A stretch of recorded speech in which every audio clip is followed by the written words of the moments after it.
Hello guys, welcome to my Artifacts class. Computer Competitive Exam Preparation video series ನಲ್ಲಿ ಇದು part 10. ನಾನಿಲ್ಲಿ ಎಲ್ಲಾ government ಜಾಬ್ಸ್ಗೆ help ಆಗುವ ರೀತಿಯಲ್ಲಿ ಕಂಪ್ಯೂಟರ್ ಕ್ವೆಶ್ಚನ್ಸ್ ನ ಸಾಲ್ವ್ ಮಾಡ್ತಾ ಇದ್ದೀನಿ. ಈಗಾಗಲೇ ಇದ್ರ ಮೇಲೆ 9 ವಿಡಿಯೋಸ್ ಅಪ್ಲೋಡ್ ಆಗಿದೆ. ಆ ಎಲ್ಲಾ ವಿಡಿಯೋಸ್ ನ ಲಿಂಕ್ ಈ ವಿಡಿಯೋ ಕೆಳಗಿನ ಡಿಸ್ಕ್ರಿಪ್ಷನ್ ಬಾಕ್ಸ್ ಹಾಗೂ ಕಾಮೆಂಟ್ ಬಾಕ್ಸ್ ನಲ್ಲಿ ನಾನು ಹಾಕಿದ್ದೀನಿ. ಆ ವಿಡಿಯೋಸ್ ನ ನೀವು ನೋಡಿ ಈ ವಿಡಿಯೋನ ಕಂಟಿನ್ಯೂ ಮಾಡಿ ನೋಡೋದಿಕ್ಕೆ. ಯಾಕೆಂದ್ರೆ ಇಲ್ಲಿ ತುಂಬಾ ಕ್ವೆಶ್ಚನ್ಸ್ ಗಳು ಅಡ್ವಾನ್ಸ್ ಲೆವೆಲ್ ಅಲ್ಲಿ ಇರುತ್ತೆ ಹಾಗೂ ನನ್ನ ಒಂದು ಚಾನೆಲ್ ನಲ್ಲಿ ಈಗಾಗಲೇ ಕಂಪ್ಯೂಟರ್ ಬೇಸಿಕ್ಸ್ ಮೇಲೆ ತುಂಬಾ ವಿಡಿಯೋಗಳು ಅಪ್ಲೋಡ್ ಆಗಿದೆ. ಈ ವಿಡಿಯೋ ಕೆಳಗಿರುವ ನನ್ನ ಚಾನೆಲ್ ನ ಲಿಂಕ್ ನ ನೀವು ಕ್ಲಿಕ್ ಮಾಡಿ ಅಲ್ಲಿ ಹೋಗಿ ಆ ವಿಡಿಯೋಗಳನ್ನೆಲ್ಲ ನೋಡಿ, ಆಗ ಮಾತ್ರ ನಿಮ್ಗೆ ನಾನು ಇಲ್ಲಿ ಕ್ವೆಶ್ಚನ್ ಸಾಲ್ವ್ ಮಾಡುವಾಗ ಅರ್ಥ ಆಗ್ತಾ ಹೋಗುತ್ತೆ. ಸೊ ಹಾಗಿದ್ರೆ ಇವತ್ತಿನ ಕ್ಲಾಸ್ ನ ನಾವು ಸ್ಟಾರ್ಟ್ ಮಾಡೋಣ. ಸೊ ಈ ವಿಡಿಯೋ ಸೀರೀಸ್ ನಲ್ಲಿ ನಾನು computer fundamentals and Word, Excel, PowerPoint, keyboard shortcuts, internet networking, Kannada Nudi, ಈ ರೀತಿಯಾಗಿ ಎಲ್ಲಾ ಟಾಪಿಕ್ ಮೇಲೂ ನಾನು ಕ್ವೆಶ್ಚನ್ ಅಂಡ್ ಆನ್ಸರ್ಸ್ ನ ಕವರ್ ಮಾಡ್ತಾ ಇದ್ದೀನಿ. ಈ ಒಂದು ವಿಡಿಯೋದಲ್ಲಿ ಯಾವ್ದಾದ್ರು ಒಂದು ಪರ್ಟಿಕ್ಯುಲರ್ ಟಾಪಿಕ್ ನಾನು ಟಚ್ ಮಾಡಿ ಪ್ರಾಬ್ಲಮ್ ನ ಸಾಲ್ವ್ ಮಾಡ್ತೀನಿ ಅಂಡ್ ಬೇರೆ ಒಂದು ವಿಡಿಯೋದಲ್ಲಿ ನಾನು ಮತ್ತೊಂದು ಟಾಪಿಕ್ ನ ತಗೊಂಡಿರ್ತೀನಿ. ಈ ರೀತಿಯಾಗಿ ಪ್ರತಿಯೊಂದು ವಿಡಿಯೋದಲ್ಲೂ ನಾನು ಸಮ್ ಟಾಪಿಕ್ಸ್ ಮೇಲೆ ಕಾನ್ಸಂಟ್ರೇಟ್ ಮಾಡಿ ಅಲ್ಲಿ ಕ್ವೆಶ್ಚನ್ ಅಂಡ್ ಆನ್ಸರ್ಸ್ ನ ಸಾಲ್ವ್ ಮಾಡ್ತಾ ಇದ್ದೀನಿ. ಮೊಬೈಲ್ ಅಲ್ಲಿ ವಿಡಿಯೋ ವಾಚ್ ಮಾಡ್ತಿದ್ರೆ ಚಾನಲ್ ಗೆ ಸಬ್ಸ್ಕ್ರೈಬ್ ಬಟನ್ ಕ್ಲಿಕ್ ಮಾಡಿ, ಪಕ್ಕದಲ್ಲಿರುವ ಬೆಲ್ ಐಕಾನ್ ಪ್ರೆಸ್ ಮಾಡಿ. ಹೊಸ ವಿಡಿಯೋಗಳ ನೋಟಿಫಿಕೇಶನ್ಸ್ ಇದೇ ರೀತಿ ನಿಮ್ಗೆ ಯಾವಾಗ್ಲೂ ಸಿಗ್ತಾ ಇರುತ್ತೆ. ನೀವು ಯಾವ ವಿಡಿಯೋನು ಮಿಸ್ ಆಗೋದಿಲ್ಲ. ಡೆಸ್ಕ್ಟಾಪ್ ನಲ್ಲಿ ವಾಚ್ ಮಾಡ್ತಿರೋ ವಿಡಿಯೋಗಳಿರೋ ಸಬ್ಸ್ಕ್ರೈಬ್ ಬಟನ್ ಕ್ಲಿಕ್ ಮಾಡಿ, ಪಕ್ಕದಲ್ಲಿರುವ ಬೆಲ್ ಐಕಾನ್ ಪ್ರೆಸ್ ಮಾಡಿ. ಹೊಸ ವಿಡಿಯೋಗಳ ನೋಟಿಫಿಕೇಶನ್ ಅಪ್ಡೇಟ್ಸ್ ನಿಮಗೆ ಮೇಲ್ ನ ಮುಖಾಂತರ ಅಥವಾ ಪಾಪ್ ಅಪ್ಸ್ ನ ಮುಖಾಂತರ ಸಿಗ್ತಾ ಇರುತ್ತೆ. ರೈಟ್. ಸೊ ಇವತ್ತಿನ ಮೊದಲ ಕ್ವೆಶ್ಚನ್ ಏನು? Which file format can be added to a PowerPoint show? So PowerPoint related question ಇದು. ಪವರ್ ಪಾಯಿಂಟ್ ಶೋ ಮಾಡುವಾಗ ಅಂದ್ರೆ ಸ್ಲೈಡ್ ಶೋ ಟೈಮ್ ನಲ್ಲಿ ನಾವು ಮೀಡಿಯಾ ಕೂಡ ಪ್ಲೇ ಮಾಡಬಹುದು ಅಲ್ವಾ? MP3 ಫೈಲ್ಸ್ ನ ಪ್ಲೇ ಮಾಡಬಹುದು, MP4 ಫೈಲ್ಸ್ ನ ಪ್ಲೇ ಮಾಡಬಹುದು. ಈ ರೀತಿ ಯಾವ ಫಾರ್ಮ್ಯಾಟ್ ನೆಲ್ಲ ನಾವು ಪವರ್ ಪಾಯಿಂಟ್ ಶೋ ನಲ್ಲಿ ತೋರಿಸಬಹುದು ಅಂತ ಇಲ್ಲಿ ಕೇಳ್ತಿದೆ. ಡಾಟ್ ಗಿಫ್, ರೈಟ್, ಇದು ಶಾರ್ಟ್ ವಿಡಿಯೋ ಟೈಪ್ ನಲ್ಲಿ ಇರುತ್ತೆ. .jpg, .wav. ಸೊ JPG ಅನ್ನೋದು ಇಮೇಜ್ ನ ಫಾರ್ಮ್ಯಾಟ್, ಗಿಫ್ ಅನ್ನೋದು ಸೊ ನಿಮ್ಗೆ ಗೊತ್ತೇ ಇರುತ್ತೆ, ಇದು ಅತ್ಯಂತ ಚಿಕ್ಕ ಸೈಜ್ ನಲ್ಲಿ ಬರುವಂತಹ ವಿಡಿಯೋ. ಅಂಡ್ ವೇವ್ ಅನ್ನೋದು ಸೌಂಡ್, ವಿಂಡೋಸ್ ನಲ್ಲಿ ಇರುವಂತಹ ಸೌಂಡ್ ಫಾರ್ಮ್ಯಾಟ್. ಸೊ ಈ ಮೂರನ್ನು ನಾವು MS ಪವರ್ ಪಾಯಿಂಟ್ ನಲ್ಲಿ ಇನ್ಕ್ಲೂಡ್ ಮಾಡಬಹುದು. ಆದ್ರಿಂದ all of above. Right. Special effect use to introduce slides in a presentation are known as. So ಇದರಲ್ಲಿ ಯಾವ ಸ್ಪೆಷಲ್ ಎಫೆಕ್ಟ್ ನ ನಾವು ಯೂಸ್ ಮಾಡ್ತೀವಿ ಪ್ರೆಸೆಂಟೇಶನ್ ನಲ್ಲಿ? ನೆಕ್ಸ್ಟ್ ಸ್ಲೈಡ್ ಅಥವಾ ಹೊಸ ಸ್ಲೈಡ್ ನ ಇಂಟ್ರೊಡ್ಯೂಸ್ ಮಾಡಬೇಕು ಅಂದ್ರೆ ಒಂದ್ ಸ್ಲೈಡ್ ಇಂದ ಇನ್ನೊಂದು ಸ್ಲೈಡ್ ಗೆ ಹೋಗುವಾಗ ಯಾವ ಸ್ಪೆಷಲ್ ಎಫೆಕ್ಟ್ ನ ನಾವು ಇಲ್ಲಿ ಯೂಸ್ ಮಾಡ್ತೀವಿ? Transitions, effects, custom animations, annotations. Answer is transitions. So transition ಅನ್ನೋ ಟ್ಯಾಬ್ ಇಂದ ನಾವು ಟ್ರಾನ್ಸಿಷನ್ ಎಫೆಕ್ಟ್ ನ ಸ್ಲೈಡ್ ಗೆ ಅಪ್ಲೈ ಮಾಡ್ತೀವಿ. ಇದರಿಂದ ನಾವು ನೆಕ್ಸ್ಟ್ ಸ್ಲೈಡ್ ನ ಇಂಟ್ರೊಡ್ಯೂಸ್ ಮಾಡಬಹುದು. ಇದ್ರ ಬಗ್ಗೆ ನಿಮಗೆ ಗೊತ್ತಿಲ್ಲ ಅಂದ್ರೆ ಈಗ ಆಲ್ರೆಡಿ ನಾನು MS ಪವರ್ ಪಾಯಿಂಟ್ ಕಂಪ್ಲೀಟ್ ಆಗಿ ಒಂದು ವಿಡಿಯೋದಲ್ಲಿ ಕವರ್ ಮಾಡಿದೀನಿ. ಅದರಲ್ಲಿ ನೀವು ಹೋಗಿ ಪವರ್ ಪಾಯಿಂಟ್ ಅಂದ್ರೆ ಏನು, ಹೇಗೆ ಯೂಸ್ ಮಾಡ್ಬೇಕು ಅನ್ನೋದನ್ನ ಕಲಿಬಹುದು. ಅದಕ್ಕಾಗಿ ನೀವು ನನ್ನ ಚಾನಲ್ಗೆ ಹೋಗಿ, ಈ ವಿಡಿಯೋ ಕೆಳಗೆ ನನ್ನ ಚಾನಲ್ ನ ಹೆಸರಿದೆ, ಅದನ್ನ ಕ್ಲಿಕ್ ಮಾಡಿ ಚಾನಲ್ಗೆ ಹೋಗಿ. ಅಲ್ಲಿ ನಿಮಗೆ ಎಲ್ಲಾ ವಿಡಿಯೋಗಳ ಲಿಂಕ್ ಮತ್ತು ಇನ್ಫಾರ್ಮೇಶನ್ ಸಿಗುತ್ತೆ. What would I choose to create preformatted style? So ಇದರಲ್ಲಿ ಯಾವ್ದನ್ನ ನಾವು ಸೆಲೆಕ್ಟ್ ಮಾಡಿದ್ರೆ ನಮಗೆ ಆಲ್ರೆಡಿ ಫಾರ್ಮ್ಯಾಟ್ ಆಗಿರುವಂತಹ ಸ್ಟೈಲ್ ಸಿಗುತ್ತೆ, ಅಂದ್ರೆ ರೆಡಿ ಇರುವಂತಹ ಲೇಔಟ್ ಬೇಕು ಅಂದಾಗ ನಾವು ಇದರಲ್ಲಿ ಯಾವ್ದನ್ನ ಚೂಸ್ ಮಾಡ್ಬೇಕು? Slide sorter, slide layout, format, none. Answer is slide layout. ಇದು ಹೋಮ್ ಟ್ಯಾಬ್ ನಲ್ಲೇ ಇರುತ್ತೆ. ಹೋಮ್ ಟ್ಯಾಬ್ ನಲ್ಲಿ ಲೇಔಟ್ ಅನ್ನುವ ಒಂದು ಆಪ್ಷನ್ ಇರುತ್ತೆ. ಅದನ್ನ ಕ್ಲಿಕ್ ಮಾಡಿ ನಿಮಗೆ ಬೇಕಾದಂತಹ ಲೇಔಟ್ ನ ನೀವು ಅಲ್ಲಿ ಚೂಸ್ ಮಾಡಬಹುದು. ಅಂದ್ರೆ ರೆಡಿ ಆಗಿ ಇರುವಂತಹ ಟೆಕ್ಸ್ಟ್ ಬಾಕ್ಸ್ ಗಳು ನಿಮ್ಗೆ ಅಲ್ಲಿ ಸಿಗುತ್ತೆ. Which key can be use to view slide show? Slide show ನೋಡೋದಕ್ಕೆ ನಾವು ಯಾವ ಕೀನ ಯೂಸ್ ಮಾಡ್ತೀವಿ, ಅಥವಾ ಪ್ರೆಸೆಂಟೇಶನ್ ಸ್ಟಾರ್ಟ್ ಮಾಡ್ಬೇಕಂದ್ರೆ ಯಾವ ಕೀ ಯೂಸ್ ಮಾಡ್ತೀವಿ? F5, F2, F7, F9. Answer is F5. Next, PowerPoint slides can have. PowerPoint ನಲ್ಲಿ ನಿಮಗೆ ಗೊತ್ತಿದೆ ಹಲವಾರು ಸ್ಲೈಡ್ಸ್ ಗಳಿರುತ್ತೆ. ಅದರಲ್ಲಿ ಏನೇನ್ ಇರುತ್ತೆ? Title, text, graphs, drawn objects, shapes, clip art, drawn art, visual. ಯಾವ್ದಿರುತ್ತೆ?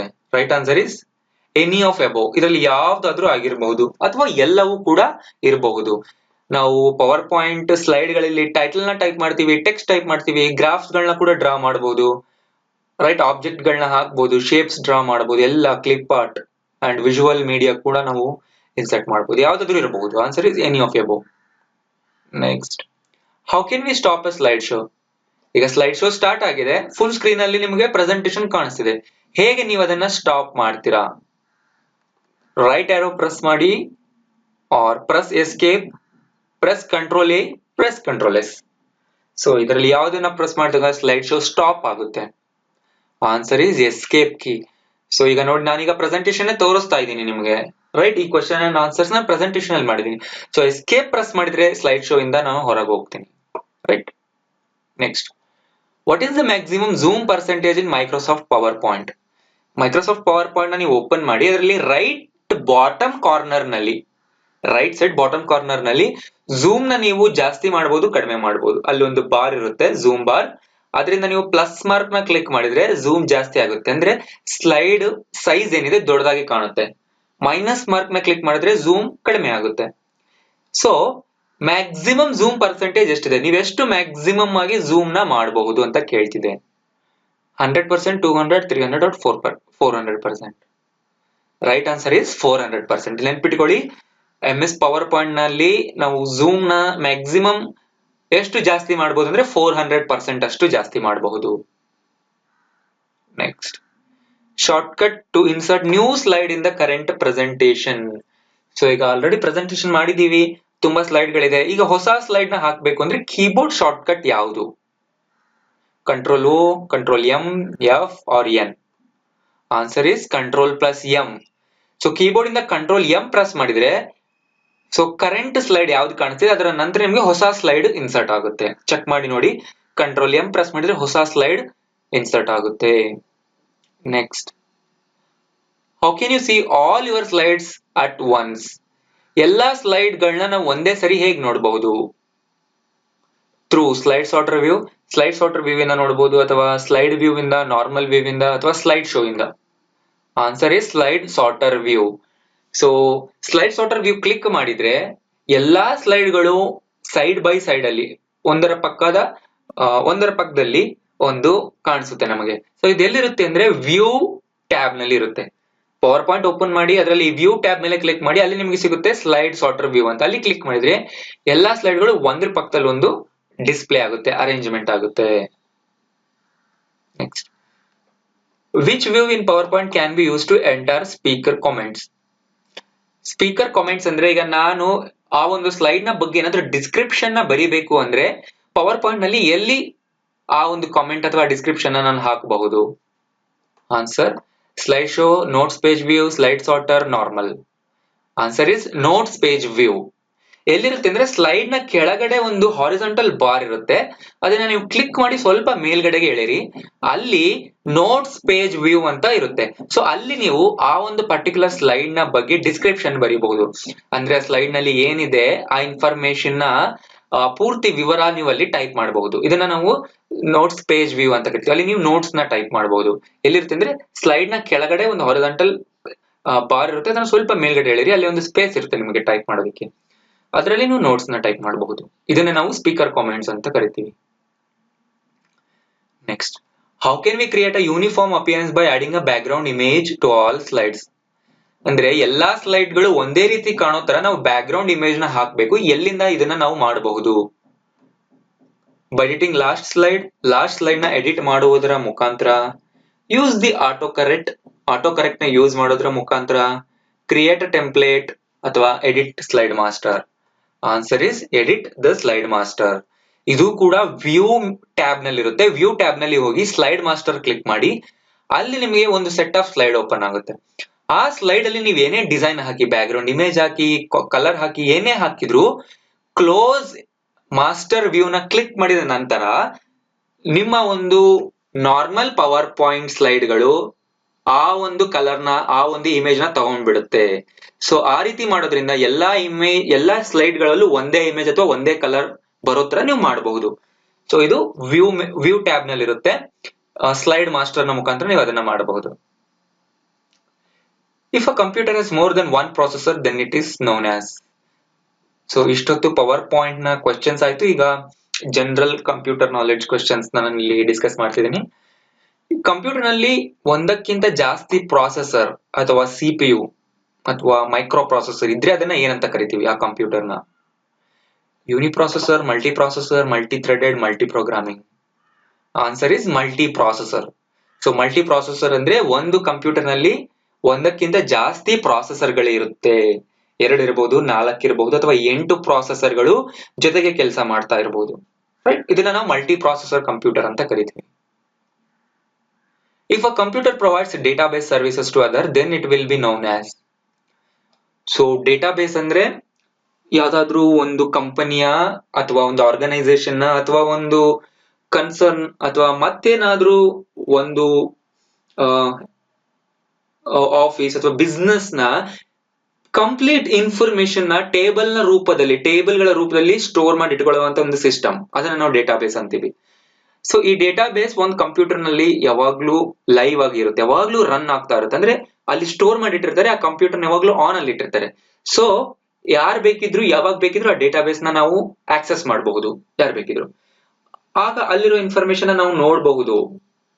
ರೈಟ್, ಸೊ ಅದನ್ನ ನಾವು ಏನಂತ ಕರಿತೀವಿ? ಆ ಕಂಪ್ಯೂಟರ್ ನ ಏನಂತ ಕರಿತೀವಿ? ಡೇಟಾಬೇಸ್ ಇರುವಂತಹ, ಡೇಟಾಬೇಸ್ ಸರ್ವಿಸ್ ಕೊಡುವಂತಹ ಕಂಪ್ಯೂಟರ್ ನ web server, application server, database server, FTP server.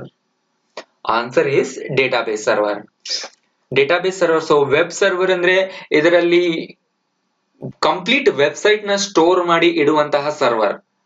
Right, web page ಗಳು ಸ್ಟೋರ್ ಆಗಿರುತ್ತೆ, ಹಾಗೂ ವೆಬ್ ಪೇಜ್ ಗೆ ರಿಲೇಟೆಡ್ ಅಂತ ಇತರೆ ಫೈಲ್ಗಳು, ಇಮೇಜ್ಗಳು ಎಲ್ಲವೂ ಸ್ಟೋರ್ ಆಗಿರೋದು ವೆಬ್ ಸರ್ವರ್ ನಲ್ಲಿ. ಅಪ್ಲಿಕೇಶನ್ ಸರ್ವರ್ ವೆಬ್ ಸರ್ವರ್ ನಲ್ಲಿ ಇರುವಂತಹ ವೆಬ್ ಪೇಜ್ ಗಳನ್ನ ಟ್ರಾನ್ಸ್ಫರ್ ಮಾಡೋದಕ್ಕೆ ಯೂಸ್ ಮಾಡ್ತೀವಿ. ಅಂಡ್ ಡೇಟಾಬೇಸ್ ಸರ್ವರ್ ಆ ಒಂದು ಪರ್ಟಿಕ್ಯುಲರ್ ವೆಬ್ಸೈಟ್ ನಲ್ಲಿ ಬಂದಂತಹ ಡೇಟಾನ ಸ್ಟೋರ್ ಮಾಡ್ಕೊಳ್ಳೋದಕ್ಕೆ ಯೂಸ್ ಮಾಡ್ತೀವಿ. ಇವು ಮೂರು ಕೂಡ ಸ್ಟೋರೇಜ್ ಗಳು, ರೈಟ್, ಅಥವಾ ಸ್ಟೋರೇಜ್ ಕಂಪ್ಯೂಟರ್ ಗಳು ಎಲ್ಲಿರುತ್ತೆ ಅಂದ್ರೆ ವೆಬ್ ಸರ್ವರ್ ನಲ್ಲೇ ಇರುತ್ತೆ. ವೆಬ್ ಸರ್ವರ್ ನಲ್ಲೇ ಡೇಟಾಬೇಸ್ ಸರ್ವರ್ ಇರುತ್ತೆ, ವೆಬ್ ಸರ್ವರ್ ನಲ್ಲೇ ಅಪ್ಲಿಕೇಶನ್ ಸರ್ವರ್ ಕೂಡ ಇರುತ್ತೆ.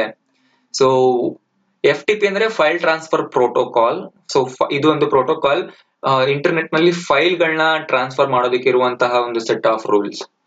Right, full form of URL. URL ನ ಫುಲ್ ಫಾರ್ಮ್ ಏನು? Answer is uniform resource locator. ಅಂದ್ರೆ ವೆಬ್ಸೈಟ್ ಅಥವಾ ಯಾವುದೇ ಒಂದು ವೆಬ್ ಪೇಜ್ ನ ಅಡ್ರೆಸ್ ನ ನಾವು URL ಅಂತ ಕರಿತೀವಿ.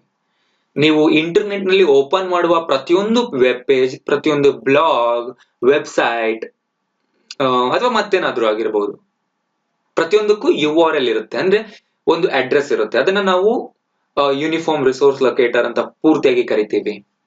ರೈಟ್, ಅದರಿಂದನೇ ಆ ಒಂದು ವೆಬ್ ಪೇಜ್ ಅಥವಾ ವೆಬ್ಸೈಟ್ ಐಡೆಂಟಿಫೈ ಆಗುತ್ತೆ. Right, which level language is assembly language? So assembly language ಅನ್ನೋದು ಅತ್ಯಂತ ಹಳೆಯ programming language.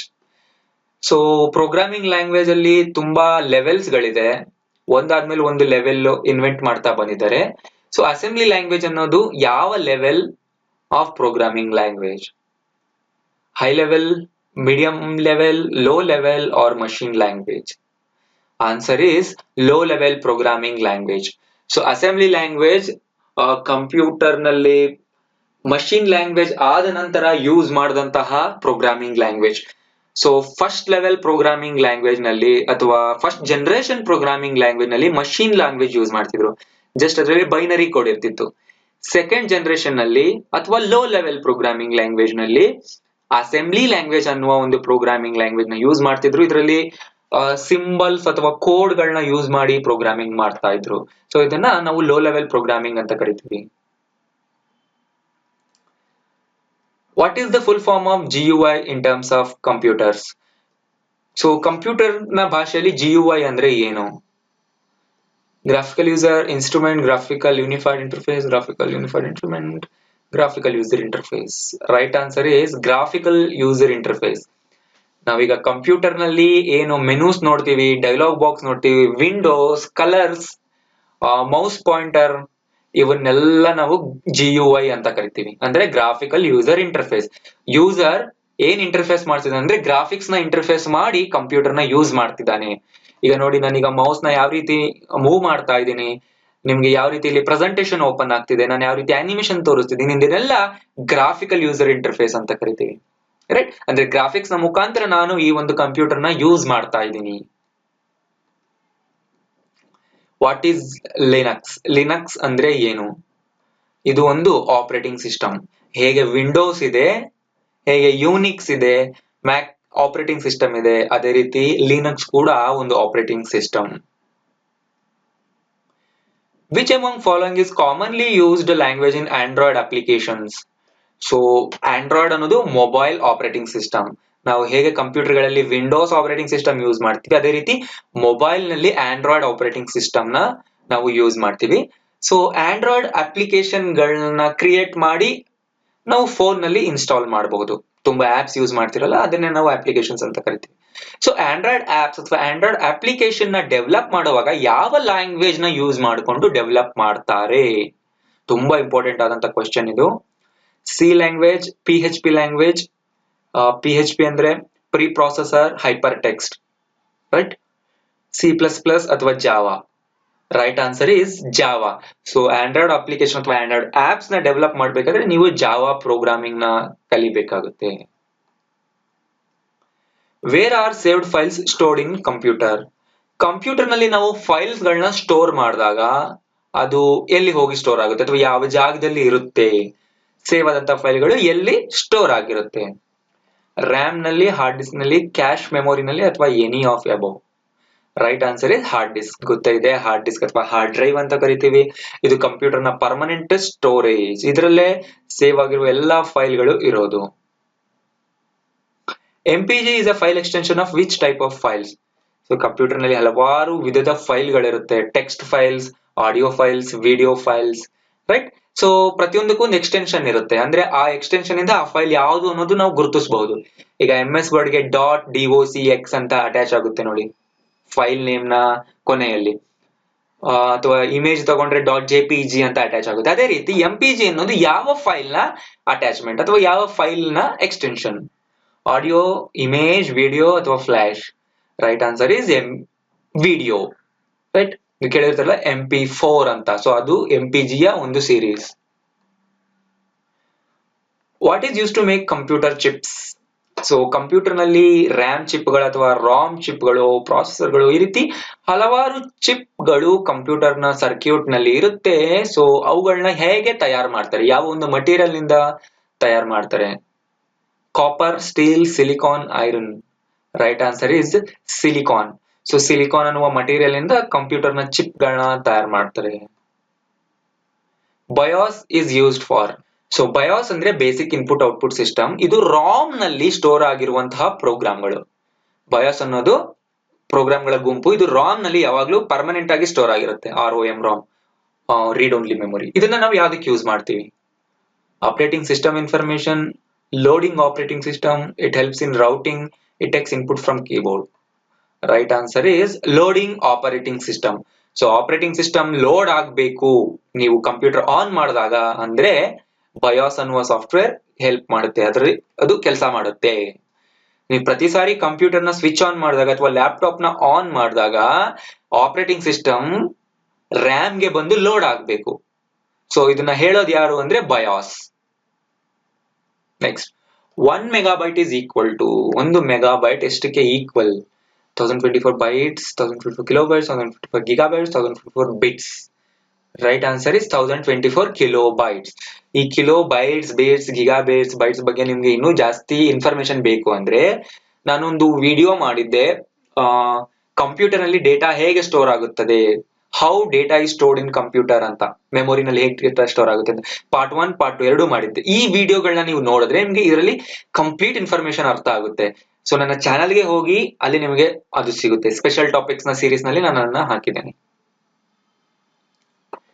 An electronic path that sends signal from one part of computer to another is?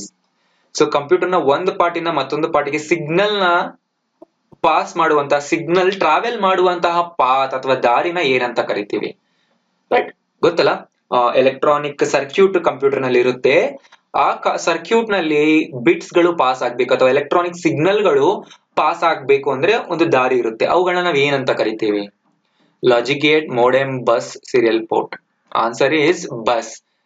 So 3 ವಿಧದ bus ಇರುತ್ತೆ. Control bus, ಇದರಲ್ಲಿ CPU ನ control pass ಆಗುತ್ತೆ, ಇನ್ನೊಂದು address bus, ಇದರಲ್ಲಿ ಮೆಮೊರಿ ಅಡ್ರೆಸ್ ಗಳು ಪಾಸ್ ಆಗುತ್ತೆ, ಮತ್ತೊಂದು ಡೇಟಾ ಬಸ್, ಅದರಲ್ಲಿ ಕೇವಲ ಡೇಟಾ ಪಾಸ್ ಆಗುತ್ತೆ. ಈ ರೀತಿಯಾದಂತಹ ಒಂದು ಸರ್ಕ್ಯೂಟ್ ಪಾತ್ ಇದು. ಸೊ ಡೇಟಾ ಅಡ್ರೆಸ್ ಕಂಟ್ರೋಲ್ ಒಂದ್ ಜಾಗದಿಂದ ಮತ್ತೊಂದು ಜಾಗಕ್ಕೆ ಟ್ರಾವೆಲ್ ಆಗ್ಬೇಕಲ್ವಾ, ಸೊ ಅದನ್ನ ನಾವು ಬಸ್ ಅಂತ ಕರಿತೀವಿ. 3 ವಿಧದ ಬಸ್ ಇರುತ್ತೆ: ಕಂಟ್ರೋಲ್ ಬಸ್, ಡೇಟಾ ಬಸ್ ಮತ್ತು address bus. In banking, railways et cetera main computers which computers are used. ಈಗ ಬ್ಯಾಂಕಿಂಗ್ ಅನ್ನೋದು ದೊಡ್ಡ ಒಂದು ಬಿಸ್ನೆಸ್ ಅಲ್ವಾ, ಅದರಲ್ಲಿ ತುಂಬಾ ಇನ್ಫಾರ್ಮೇಶನ್ ಇರುತ್ತೆ ಸ್ಟೋರ್ ಮಾಡೋದಿಕ್ಕೆ. ಅದೇ ರೀತಿ ರೈಲ್ವೆ ಅಂದಾಗ್ಲೂ ಕೂಡ ಸ್ಟೋರ್ ಮಾಡಬೇಕಾದಂತ ಇನ್ಫಾರ್ಮೇಶನ್ ತುಂಬಾ ದೊಡ್ಡ ಅಮೌಂಟ್ ನಲ್ಲಿ ಇರುತ್ತೆ. ಇದೇ ರೀತಿ ದೊಡ್ಡ ದೊಡ್ಡ ಕಂಪನಿಗಳು, ಆರ್ಗನೈಸೇಷನ್ ಗಳಲ್ಲಿ ಯಾವ ರೂಪದ ಕಂಪ್ಯೂಟರ್ ಗಳನ್ನ ಯೂಸ್ ಮಾಡ್ತಾರೆ?